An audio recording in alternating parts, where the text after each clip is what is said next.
I have 3 children with my ex-husband, and I left after having our youngest. The relationship was terrible. He was extremely lazy, refused to work, and spent my money. He treated me poorly, and the final straw was when he left me in the hospital for a week after giving birth to our son. He took all my money to buy cigarettes and stayed home playing video games. To make matters worse, he took our newborn son, fresh out of the ICU, to meet his mistress, whom I was unaware of at the time. I despise him with every ounce of my being, and this hatred intensified when he stopped taking the kids for visitation about a year and a half later, simply because I started dating someone new. He has since seen the kids only 1 or 2 times a year, and only when his mother has them. When I was with my ex, my brother, and he became close friends, often leaving me alone with the kids and all the responsibilities, which always caused fights. Since splitting with my ex, my brother has remained close with him. 3 months ago, my brother needed a place to stay 2 days a week for work and has been staying with me. He often brings up my ex, and recently he's been convinced by my ex that I'm keeping the kids from him. Despite my explanations that it's not true, my brother insists I need to try harder for the kids' sake. These comments infuriate me, especially when mentioned in front of the kids. I've asked him to stop mentioning my ex in my house, but he usually doesn't comply. Yesterday, when he started sympathizing with my ex's supposed depression, I told him to leave and that he was no longer welcome here. He questioned if I was serious about kicking him out over just words, not understanding the depth of the situation. I can't get to work unless I'm here. That's messed up. So, am I the idiot for kicking my brother out? Neither of them respects women, and both think they will be big-time rappers when they grow up. You are not the idiot. You didn't kick him out over words. You kicked him out over his behavior. It's not just about what he said. It's about what he did. You must kick him out if he can't or won't respect your boundaries. Don't let him manipulate you with guilt trips. He was warned repeatedly and ignored you. Now his guilt trip is an attempt to emotionally abuse you, making himself the victim when he's not. Poor brother, I can't get to work unless I'm here. Please, you could always get to work. You're just salty because your cushy 5-minute commute is going away because you're inconsiderate. Guess you had to learn to wake up earlier to get to work on time now. There's a reason why those two are so fit for each other. They both have the same thought pattern. Your ex can't see the kids because you supposedly don't try hard enough, and now it's your fault the brother can't go to work. So, everything that's wrong in their lives is somehow on someone else. If he can't keep his mouth shut, he can drive to work from his usual place. And to anyone else complaining, send their address to Dear Brother. Yeah, guess what? Most people have commutes longer than 5 minutes and do just fine with it. Kicking brother out over words. No, she's kicking you out over actions, badmouthing her in front of her kids. If he wants to help the ex, your brother should convince him to reach out and try harder. I'm curious, does your brother know your ex had an affair? It's very likely your ex was buying booze or whatever your brother was into with your stolen money while lying around when you were still in the hospital. Since your brother wants your ex to see the kids, stop having them at the ex's parents'. They can come over to see the kids. Sue the ex for child support and to establish supervised visitation, asking for supervised pickup/drop-off. So it will all be documented when he doesn't show. Now it's time for him to face the consequences.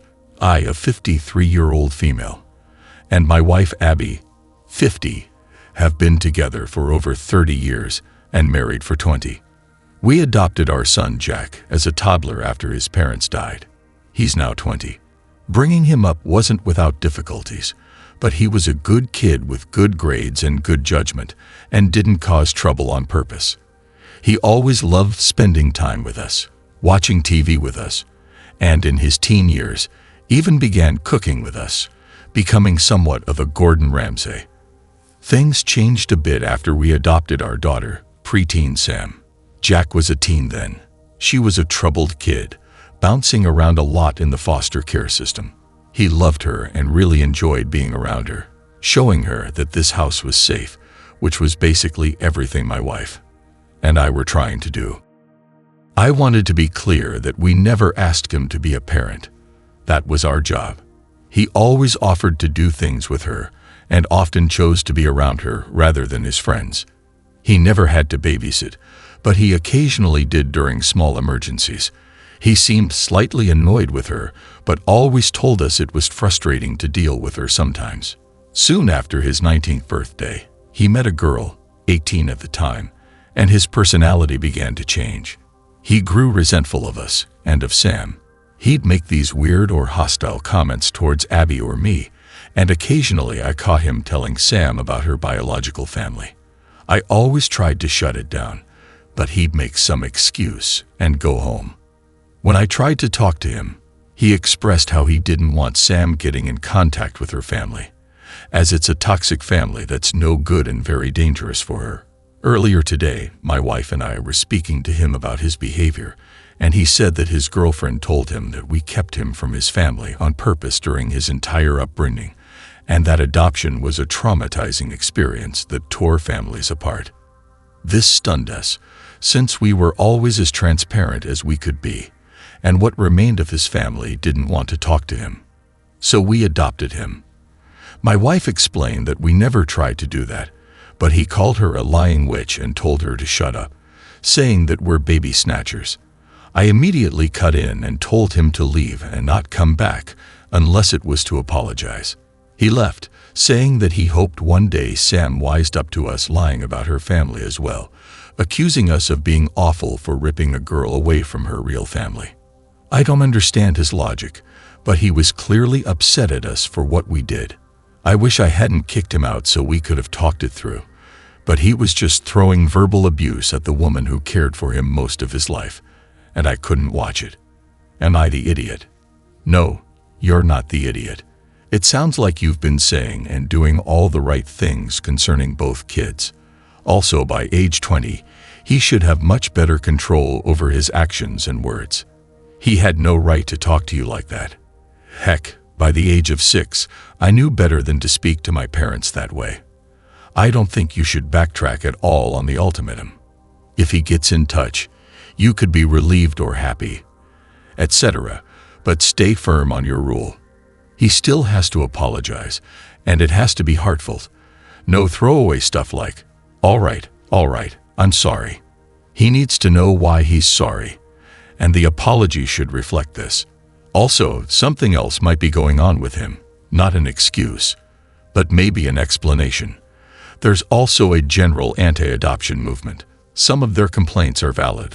For example, removing native children specifically for adoption purposes, but can get ridiculous and extreme with its messaging.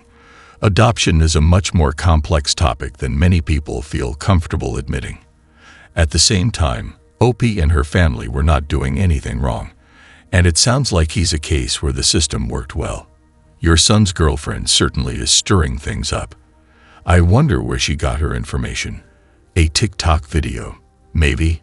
It sounds like she wants to isolate and control him. Turning him against his parents, adopted or not, is a great first step.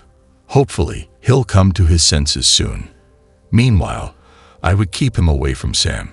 She's had enough trauma in her life. She does not need him feeding her toxic BS. My daughter has a best friend who, for the post, we will call Beth. Both are pre-tween females, some relevant background. I don't make kids' food for my kids. They're expected to eat what I've made for dinner, which is often not food that would be considered kid-friendly. As a result, my kids have a wide palate and enjoy eating a variety of foods. My son's favorite food is grilled octopus, while my daughter's is pasta with sea urchin. Of course, there are things they don't like, and I don't force them to eat those things. But as a general rule, they must eat what's available. Beth exclusively eats kids' food. Her family has 2 separate meals every night, something for the parents and something more kid-friendly for the kids. Egg, chicken nuggets, pizza with no sauce, etc. Beth is extremely picky. My daughter and Beth hang out almost every weekend. I had made roasted chicken the first time Beth was over for dinner. Beth's parents hadn't given me a heads up about her preferences. She refused to eat the chicken and asked for goldfish crackers instead. The next few times, I tried my best to accommodate Beth's preferences, but something was always wrong with what I made, and Beth would refuse to eat it. For example, I made a pasta dish for my family and served Beth plain pasta because she doesn't like sauce. She still refused to eat because I'd made penne, and Beth only eats farfalle. I've gotten fed up with Beth's pickiness and have started to arrange the girls' play dates so that they end before dinner time. Beth's parents noticed and asked why I never hosted Beth for dinner anymore. I explained that I couldn't cater to her food preferences. They asked why I couldn't just keep chicken nuggets in my freezer and make them for her when she's over for dinner. I told them I wouldn't do that because I don't want to teach my kids that requesting something different than what they're being served is okay. Beth's parents had some choice words for me after that and apparently are considering not letting Beth hang out with my daughter anymore. Am I the idiot? Ending playdates before dinner works perfectly because it reduces your and Beth's anxiety over food. The parents are angry because their dinner date nights are gone. Now they have to include their daughter. Not the idiot at all, and you know it. Beth's parents are setting her up for a lifetime of suffering. And disappointment, yeah, they're raising an entitled child, and you are raising children who will be able to eat when they go out as adults. Unless she has some type of issue preventing her from eating a particular food, she shouldn't get a special meal. Also, groceries are damn expensive. How dare they expect you to buy different, extra groceries than what you would feed your children to feed their child? As a mom, I so want to believe this isn't real. The "you should keep nuggets in your freezer" was over the top. As the mom of a kid who's fairly picky, I can honestly say that telling someone else to stock food for my kid never crossed my mind. You are not obligated to keep foods in your house that you do not regularly feed your family just to accommodate your kids' friends. Don't let the other parents make you feel guilty. Beth's parents are really entitled to demand special treatment for their daughter and might not be the people you want around in the long run. Dear husband and I have been together for 2 years. He and I live in a home that I bought with my mom's inheritance money. His mom always talks about how messy our home is, and although 2 people are living in this house, she always directs her comments and criticism toward me. She'd even bring it up in front of many people, which constantly puts me on the spot. She also seems to forget that I'm pregnant and still work, while her son covers 2 night shifts every other week.